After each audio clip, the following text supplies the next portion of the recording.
All right, thank you so much for availing yourself here on a Sunday morning. I hope you're all feeling good after the whole events that happened in Durban yesterday. You did not enjoy yourself too much, so you're still to focus today. Let me salute my fellow colleagues, the generals and the district commissioners that are assisting me in fighting crime in this province together with my deputies, both from the policing side as well as the investigation. I'm here this morning in order to speak to you about the policing issues that are happening in KZN as well as in the Republic of South Africa. So I'm presenting this briefing to the citizens of this province and by extension the inhabitants of the Republic of South Africa, specifically about the work of the political killings task team. It's been spoken about a lot, I'm sure you know that. Let me give a bit of a background about this political killings task team. In 2018, the President of the Republic, His Excellency President Ramaphosa, established the Interministerial Committee, which we refer to as IMC, which consists of the Ministers of Police, the Minister of State Security, the Minister of Defense, the Minister of Justice and Correctional Services, and Correctional Development. These ministers were given a task by the President to ensure that they deal with matters of security nature that affect political leadership in this province. You will recall that the minister had visited the family of the late Musawenkosi Mkhwanazi in Placesley in Pietermaritzburg in May 2018. It was then where this IMC was established by the President. So it is a committee of ministers, not a police-directed operation, but a committee that involved different departments. The IMC at the time met and listened to the investigation report that was presented, the so-called political task team that was established before them. And the observation, amongst others, was that the task team was working in silos. It was compromised and that it did not have any investigation as well as a prosecutorial plan or strategy.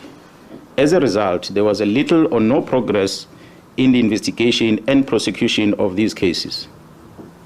A decision was therefore taken by the IMC to establish a national integrated multidisciplinary task team, which consists of the South African Police Service, the National Prosecuting Authority, NPA, supported by both state security as well as correctional services, which commenced its work in July of 2018 to implement the now tried and tested analysis-led and prosecution-driven investigation strategy.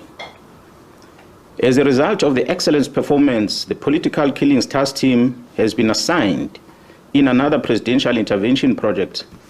I can name the few: the killing of the traditional leaders in the province of KwaZulu-Natal, as well as the murders that happened in the University of Fort Hare in the Eastern Cape. Since the establishment of this political killings task team in July 2018, the team has been investigating a total of 612 case dockets. These case dockets include murders, attempted murders, intimidation, conspiracy to commit murders, and other cases. A total of 436 suspects were arrested and charged. 156 firearms were recovered, of which 55 of them were linked directly with ballistically through our forensic testing to the political related cases. An additional 35 suspects who are members of the South African Police Service were arrested. The notable one is the one who's now in prison, who's been working with the parliamentarian who was involved in the murder, about the murder of one Siniso Magagwa. We're going to talk about that later. A total of 128 accused were found guilty on 106 cases. 29 accused were sentenced to life in prison. 40 accused were sentenced between 10 to 35 years. 25 accused were sentenced between 1 to 9 years. 23 accused were sentenced between 3 to 12 months. And there's quite a lot of awaiting trial prisoners that are going to be finalized in a few weeks. So a total of sentences that is total number of years that has been given, if I add all of them, amounts to about 1,801 years of imprisonment. This is the work done by the team since 2018 to date that have led into the successful prosecution because of this integration working between the SAPS and the prosecution. On the 26th of March 2025, this year, a total of 121 case dockets that were under investigation were taken away from the task team as directed by a Deputy National Commissioner Crime Detection, a Lieutenant General Sibia, who was acting on the instruction of the Minister of Police to disband the team. This was done without the authority of the National Commissioner, nor I, as a Provincial Commissioner, was never informed. These case dockets have since March been sitting at the head office ever since, without any investigation work done on them. 5 of these dockets had already instruction to arrest perpetrators, but nothing has been done because a Lieutenant General Sibia, being instructed by the minister, or well, executing instruction of the minister, withdrew all these dockets and they are sitting in archive in his office in Pretoria. God knows why. Therefore, only a total of 112 dockets which are still in court, of which 54 of them are political related and others will include parallel ad hoc, as well as the dockets that are involving the incident at Fort Hare University, and 5 of them are traditional leadership, are still with the team at this present moment. In the year 2022, a request was received from Gauteng Organized Crime Investigating Unit to assist with the investigation to dismantle the organized crime syndicate that was operating in Gauteng, that was controlled in Gauteng but operating in the rest of the country and in neighboring countries. I, as a Provincial Commissioner, took a decision to deploy 10 members from this political killings task team to go and support this organized crime unit in Gauteng.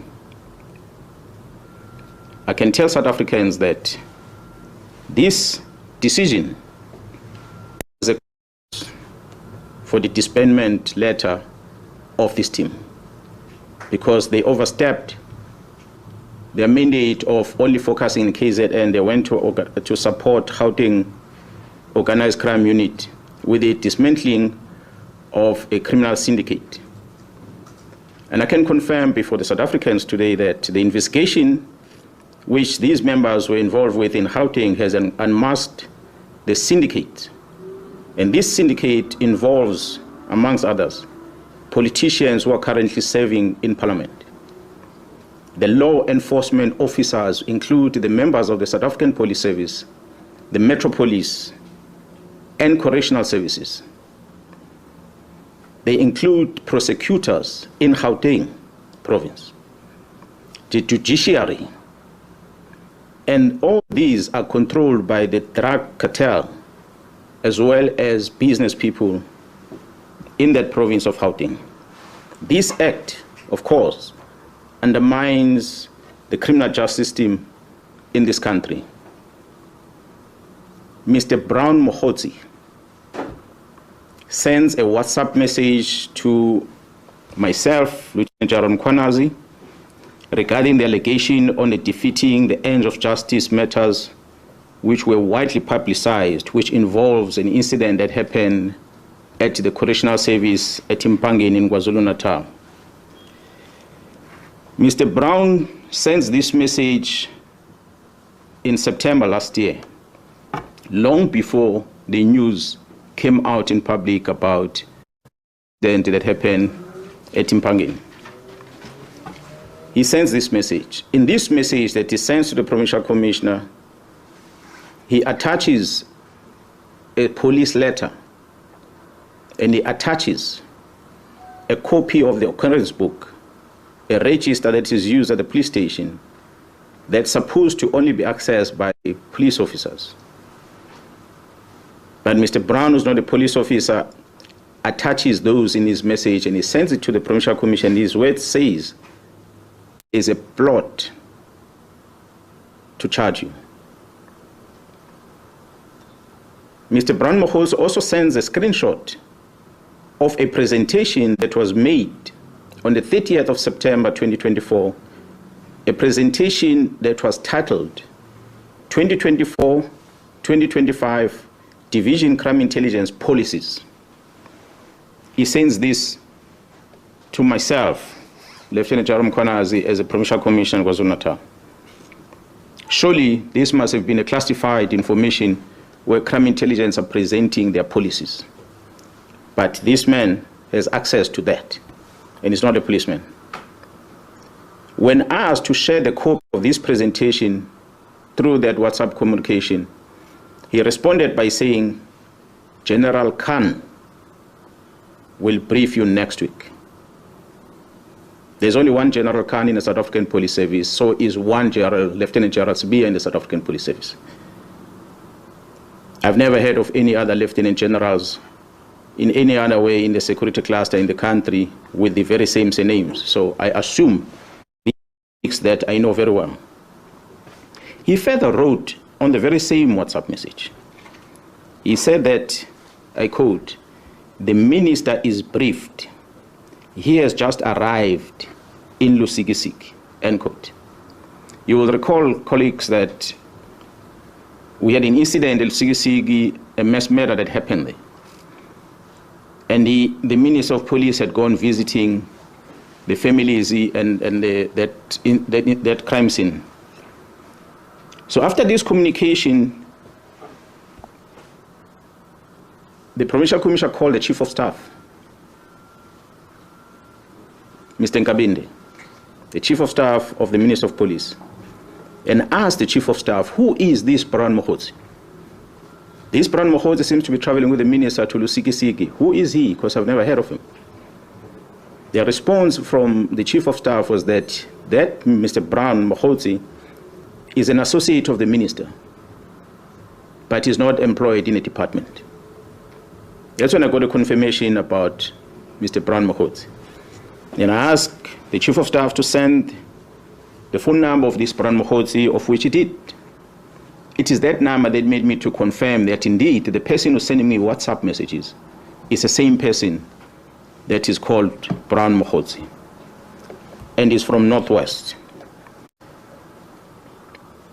On the 5th of March 2025, the South African Police appeared before the Portfolio Committee in Parliament.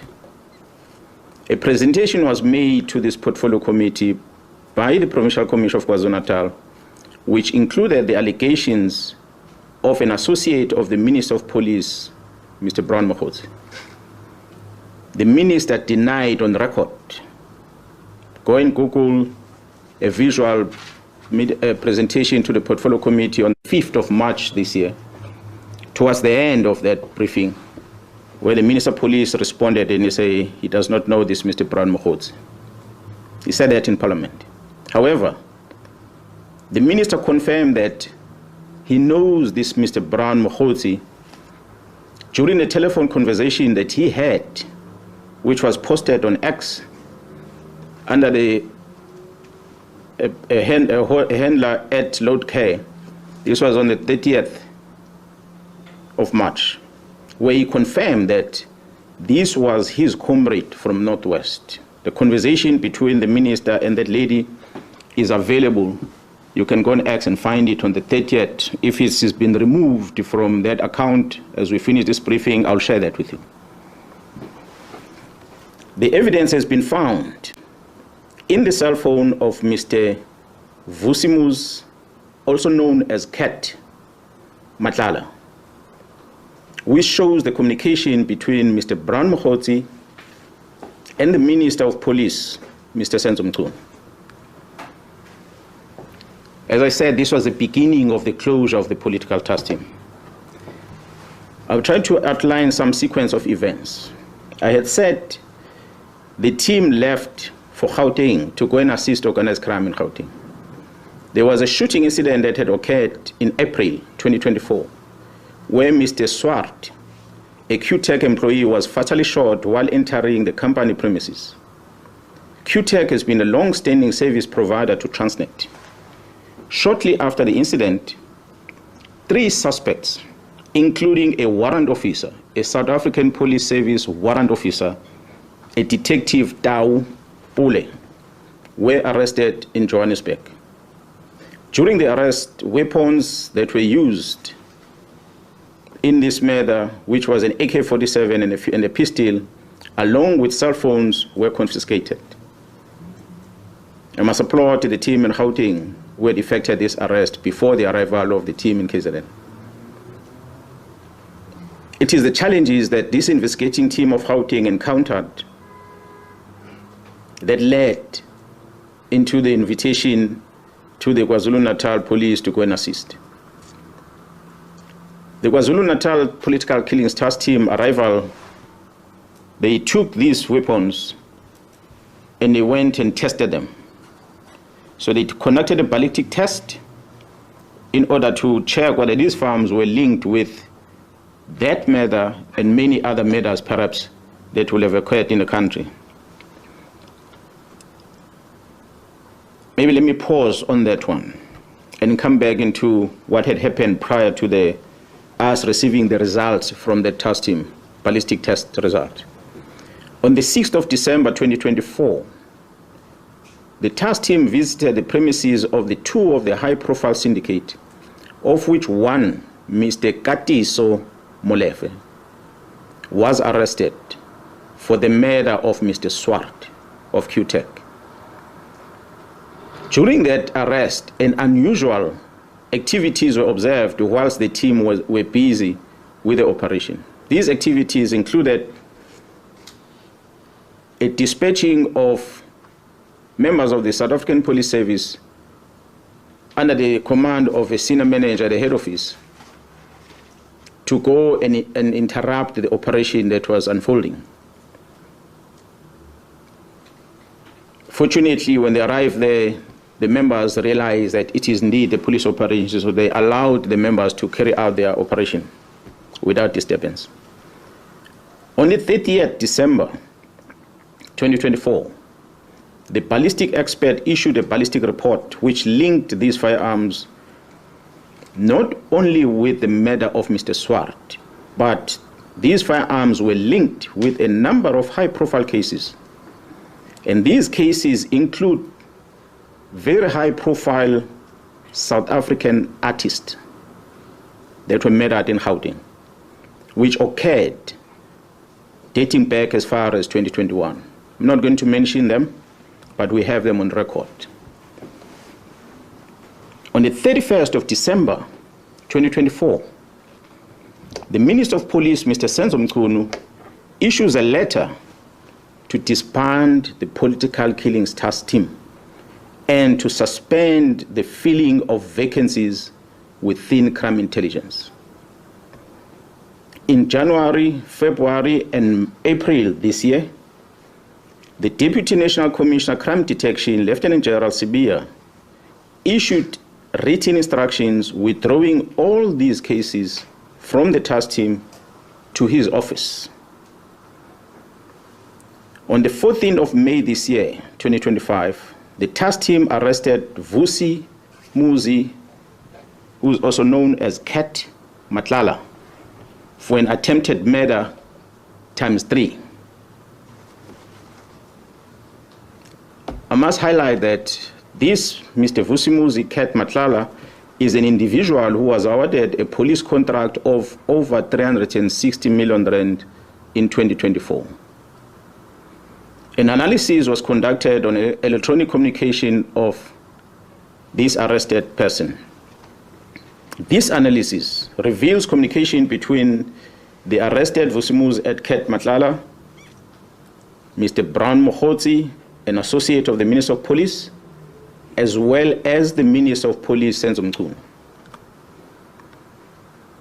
On the 1st of January, the letter is issued on the 31st. On the 1st of January, 2025, Mr. Brown Mkhwanazi sends a WhatsApp to Vusimuzi Ket Matlala, and it reads as follows, I quote, "I have arranged a meeting for Sibiya and the minister.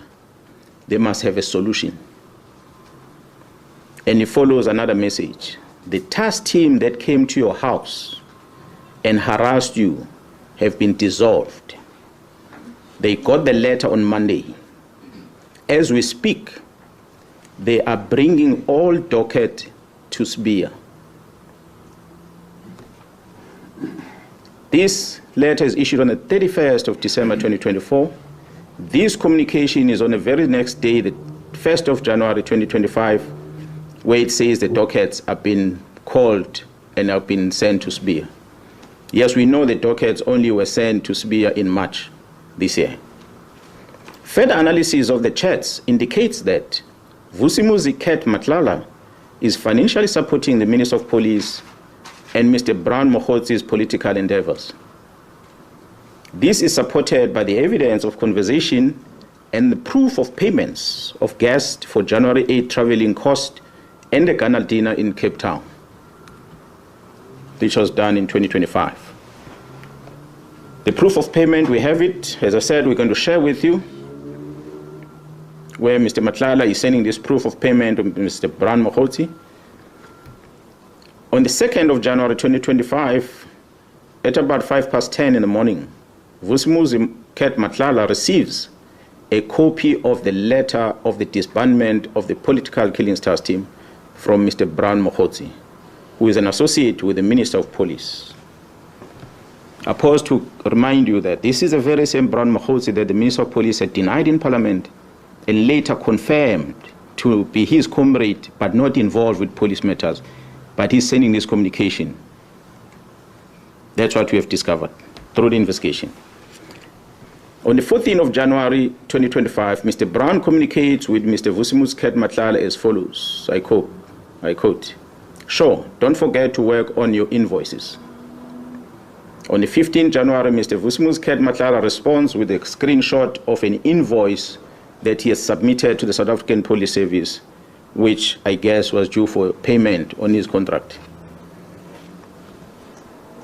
On the 26th of January 2025, Mr. Brown Mkhwanazi sent a message to the Minister of Police, Senzo Mchunu, which reads as follows, I quote, "The guy of the funding in bracket 20 is also in Joburg from Tuesday. He is the one I said has a 3 billion contract with SAPS." Close quote. Open quote, again another message. "I am also meeting with the DNC and the COS today." Now, in the abbreviation, the DNC in the South African Police Service is referred to as the Deputy National Commissioner, and the COS would be, in this regard, the Chief of Staff. He says, "I'm also meeting with the DNC and Chief of Staff today in Durban for finalization of Khumalo and General Mkhwanazi's matter." Close quote. Another message reads, "DNC is waiting for the Chief of Staff here. This is very significant." Close quote. This is extracted from the communication of the arrested person. So we ask ourselves a question: is there a theory of conspiracy targeting senior officers involving the Minister of Police in this country? On the 31st of December, we have seen Mr. Brown Mkhwanazi sending the following message to the Minister of Police, which reads, "Minister, I'm going to get the case number and the judgment for you. Now we got something proven by the court. This is a matter now which either Sibiya or the minister can charge Khumalo and apply Rule 9 of the disciplinary regulations of the South African Police Service. It took the Constitutional Court to release a man who was sentenced to life imprisonment through a forced Section 204 confession. Imagine, Comrade Senzo, after 30 years of democracy, having this kind of policing. The good thing now is that these are not allegations, but a court judgment. This is extracted from a conversation that Mr. Mkhwanazi is sending to the Minister of Police. On the 13th of May this year, the contract of Vusumuzi Ket Matlala was cancelled by the National Commissioner of the South African Police Service. On the 14th of May this year, Vusumuzi Ket Matlala sent a message to Mkhwanazi, which reads, I quote, "Morning, just to let you know that my contract was cancelled yesterday, and I see you've been ignoring me and promising me things that never happened. Luckily, of every conversation, just in case something like this might happen, I'm taking all this to media and some to court on Friday when I do the interdict." Close quote. On the 30th of May, 2025, the Investigative Directorate Against Corruption, which is referred to as IDEC, requests the exhibits from the cell phone of Vusumuzi Ket Matlala from the political killings task team, and they download the content of the cell phone. IDEC is a unit that was established to deal with corruptions in the country. We don't know what is it that we're investigating for them to come and ask for these cell phone downloads. On the 25th of May, on the 30th of May, I beg your pardon. On the 25th of June this year, the project coordinator of the political killings task team is arrested by IDEC.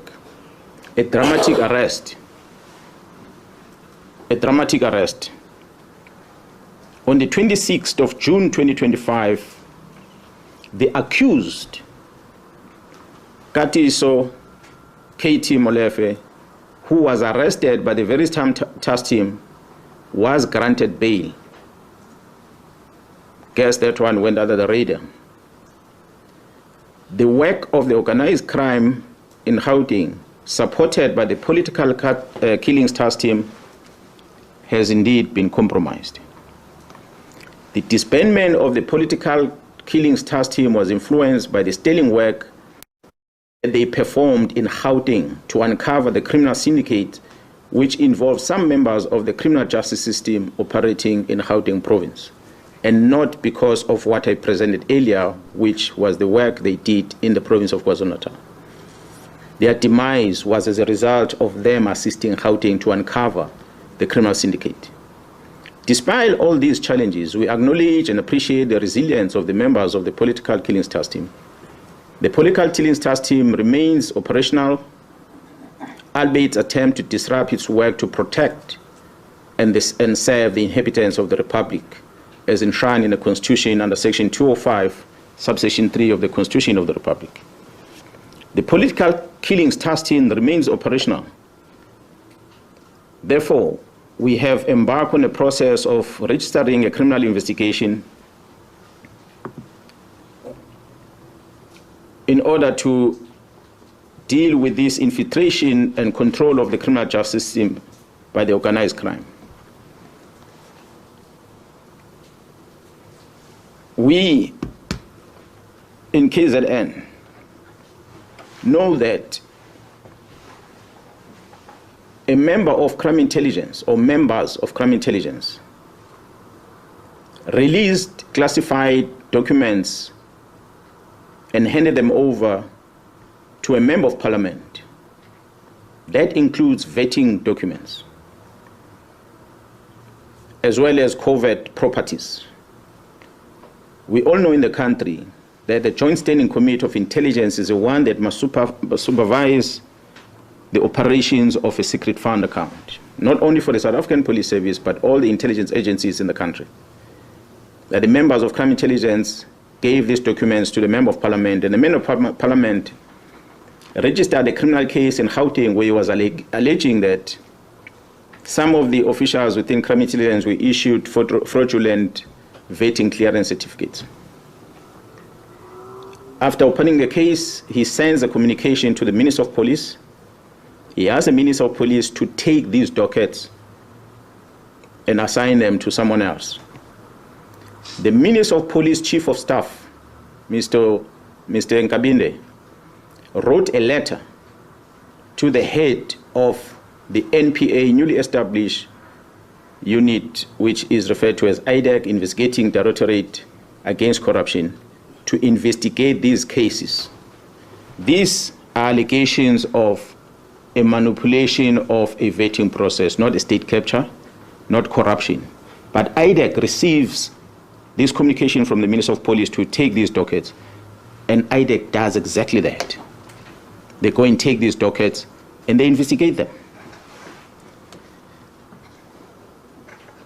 I wonder whether is this what the unit IDEC was established for? The Minister of Police invited and facilitated the peace talk between myself, the Provincial Commissioner of KwaZulu-Natal, and the Deputy National Commissioner, Lieutenant Jairus Biya, in his office, in his house, State House, official residence in Pretoria. The purpose of this invitation was to try and create peace between myself and the Deputy National Commissioner. It was unprecedented. I've never seen in my life. The National Commissioner was present, but he just kept quiet because it was not his meeting. The Minister of Police felt that he must make me and Jairus Biya to find peace. Surely, there can never be peace between a criminal and the police officer. As we speak, the South African Police Service, KwaZulu-Natal, still does not have a leader within crime intelligence because of the letter where the minister suspended the filling of vacancies at crime intelligence, which is dated the 31st of December. So to date, we don't have a command of crime intelligence in this province. We are trying to figure out on our own how to infiltrate syndicates because the minister decided these posts must not be filled. The crime intelligence at the national level has no commander as we speak. And we must thank the magistrate who made the ruling that went beyond what the charge sheet against the accused is about, which the members were charged on HR-related matters that dealt with filling of vacancies. The magistrate directed that these members must never enter any premises of crime intelligence in the country. So which means all the work of crime intelligence had to come to a halt. Interesting for us is that another magistrate who then had the matter of the second accused on that case, who had remained in custody last week, did not issue the same condition. He understood that the judiciary cannot get involved in determining whether people must go back to work or not. It is an employer that must make the decision. But I must just indicate to South Africans that Mr. Padayache, who appeared in court on the day when these police officers were arrested, whom the magistrate referred to as an investigating officer, is a former member of crime intelligence himself. He retired from the police and he went to join this new unit, IDEC. He is now referred to as a lead investigator with no qualification, no investigative experience at all. But this is a person whom the magistrate directs that if anything is wanted at crime intelligence, must go via him. So he gives him a carte blanche to access anything at crime intelligence on behalf of the members that are employed to work there. The vetting section within crime intelligence has more powers than any other units within that space because they can scrutinize everything about the applicant who's applying for security clearance. And they can manipulate that security clearance process for their own benefit. So I stand here understanding, as leading this province of KwaZulu-Natal, that fighting organized crime remains a priority as directed by government. The National Commissioner remains my commander and the commander of all of us as we wear this uniform. And we must protect this badge and the police. Commissioner. I call on all men and women in law enforcement, the South African Police Service and Metro Police to stand up and protect our people. Yes, sometimes law can stand on the way to achieve justice. We must choose justice. Thank you so much for listening to me.